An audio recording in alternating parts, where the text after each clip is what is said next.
इस वक्त हमारे साथ हैं प्रोफेसर आर.के. सिन्हा, इंडिया के डॉल्फिन मैन और पर्यावरणविद।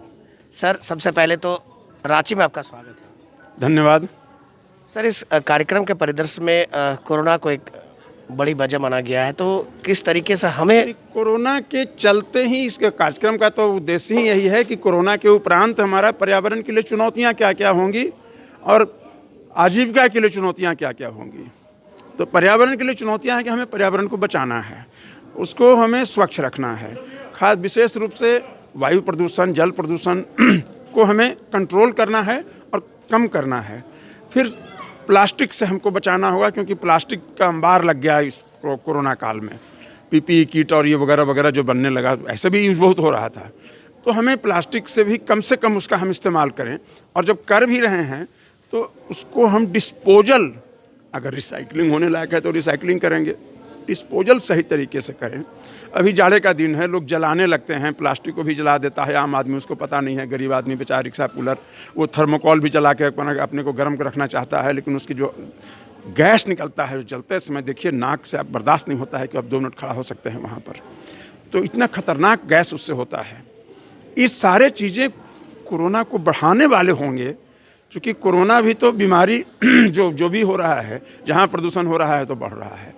डॉल्फिन को लेकर आपने बड़ी युद्ध स्तर पर काम की है। झारखंड तो मैं इस देश का पायनियर हूँ, पूरे देश में मैं पहला आदमी हूँ जो डॉल्फिन को इतना दूर तक पहुँचाया है।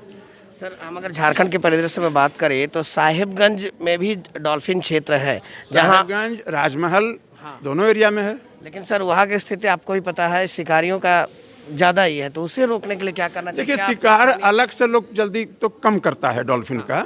डॉल्फिन का शिकार हो जाता है, मछली के जाल में फंस करके मरता है।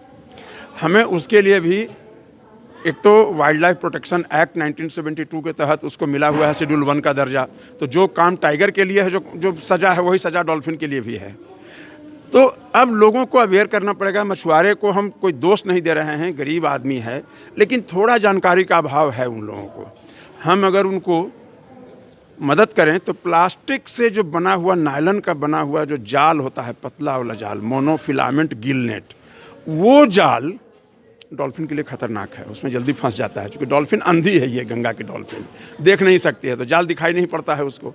मछली फंसा हुआ है, उसका आवाज़ सुनाई पड़ जाता है, क्योंकि इको लोकेशन से भी सुनता है। जाता है मछली को पकड़ने, दांत में फंस गया।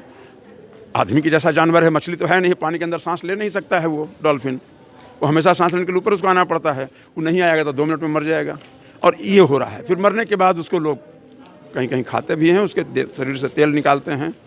तो डॉल्फिन को बचाने के लिए सबसे पहले तो सरकारी स्तर पर भी युद्ध स्तर पर ज़रूरत है, क्योंकि custodian of wild life act तो हमारी सरकार है, लेकिन आम आदमी और मीडिया के लोगों को भी, क्योंकि ये एक ऐसा विलक्षण प्राणी है जो पूरे दुनिया में जितने भी डॉल्फिन हैं, करीब करीब 90 प्रजातियाँ डॉल्फिन व्हेल की हैं, उसमें अकेला ये अंधी डॉल्फिन है।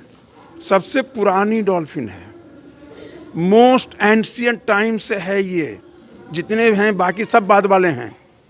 और दुनिया के कुछ ही 2-4 गिने चुने देश हैं जिनके नदियों में डॉल्फिन मिलता है। और हमारा सौभाग्य है कि हमको हिमालय से निकलने वाली सारी नदियों में डॉल्फिन मिलता है, या उसकी सहायक नदी इवन चंबल जो आ रही है मध्य प्रदेश से, उसमें भी डॉल्फिन है। तो हमें इसको बचाना होगा, क्योंकि ये प्राइड पोजीशन है हमारे लिए।